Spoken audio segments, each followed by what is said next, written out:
Anna Bellinghausen on assignment with Hail Varsity. We're in Indianapolis for Big Ten Media Days. Erin, Sorensen, Brandon Vogel alongside with me. Guys, what are the expectations for Big Ten Media Days? I mean, one, the expectation for me was that we got here, and like, knock on wood, we got here without too much incident. Brandon had a canceled flight, but it's fine. We're all good. We're here. So step one. But step two is now we get to hear from Nebraska tomorrow. We obviously have Garrett Nelson, Quentin Newsome, and Travis Vogel alongside Scott Frost. And, really media days anymore is kind of like an opportunity for just some excitement building. Now, since the pandemic hit, some of the elements of media days are gone. Like, you don't have the big fan event, you don't have some of that. But at the same time, it's an opportunity to not only hear from the team that, in our case, Nebraska, the team we cover, but we get to hear from other teams like Pat Fitzgerald and Northwestern tomorrow. So I think, like, for myself, I'm just kind of eager to hear Scott Frost, for example, his just demeanor, like, hear from him what he's expecting heading into the season. They obviously start fall camp the same day that they appear at Big Ten Media Days. So it'll be fun to kind of hear, I guess, like, everything we have heard so far through the offseason, to hear it now from him after summer and going forward. Brandon, what's your take?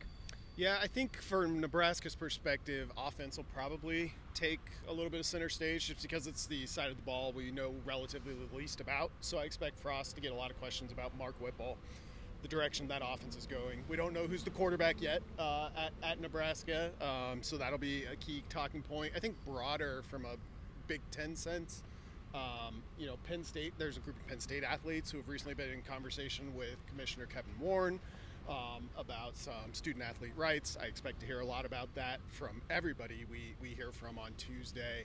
A lot of NIL stuff will probably be there, and also probably some Big Ten TV stuff as they continue to negotiate that contract. And conference realignment. The Big Ten's realigning? Well, they're probably at some point. It's just in. No, I mean, we're going to hear them talk about conference just merging. Yeah, that'll be a big piece of it.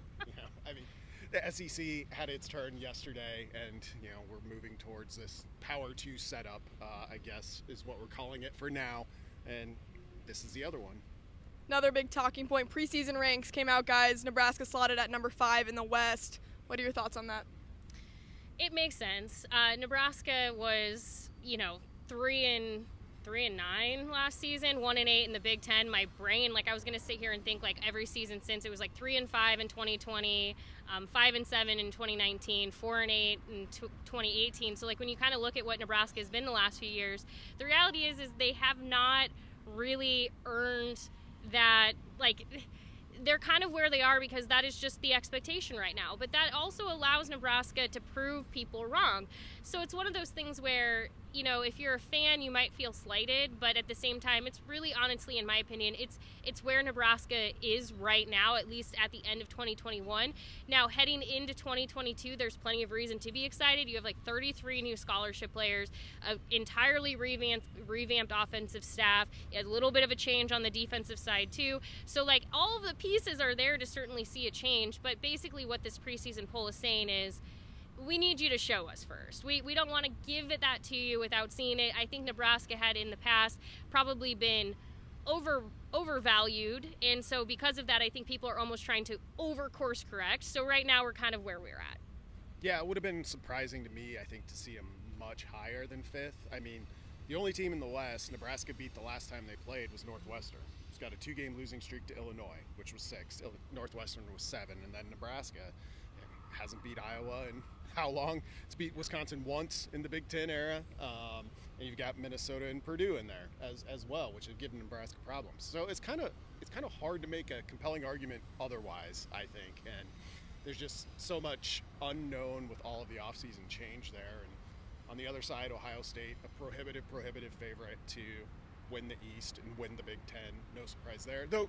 Garrett Nelson did get a couple of votes for Big Ten Defensive Player of the Year. Yep. So that was a little bit of a surprise to me, but also kind of continuing the offseason of I guess, trending upwards for Garrett Nelson. Hail Varsity yearbook cover subject, written by Erin Sorensen. Yeah, and here's what I was going to say. Where we're standing right now at Lucas Oil, we can see St. Elmo's from where we're standing right now, which is where the team is eating dinner, pre-Big Ten extravaganza. So my question is, does Garrett Nelson crush the most amount of shrimp cocktail out of the group that's there?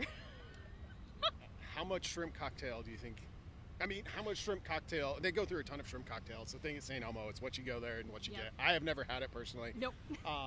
But you have to order an entire boat just for all the Big Ten media days. Well, I mean, if you saw the Big Ten championship, was it the Big Ten championship game where they had it in the press box? Ooh. And the only thing I will say, that didn't seem COVID safe.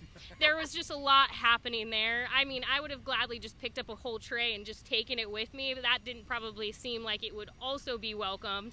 But yeah, I would be curious at the end of the night, because I assume most of the teams go to St. Elmo's, how much shrimp cocktail they run through just in one night like this. We're going to get an answer to that. We're going to get an answer to that. How many pounds of shrimp? Who can answer this? Kevin Warren, first question.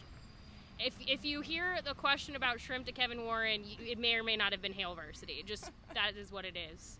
It's fine. It's fine. Conference realignment and shrimp cocktail. Okay, well, here's my last question. Speaking of not even the round wasn't realignment, but the addition of USC and UCLA to the Big Ten. Question: is there a representative for either school here tomorrow that we don't know about?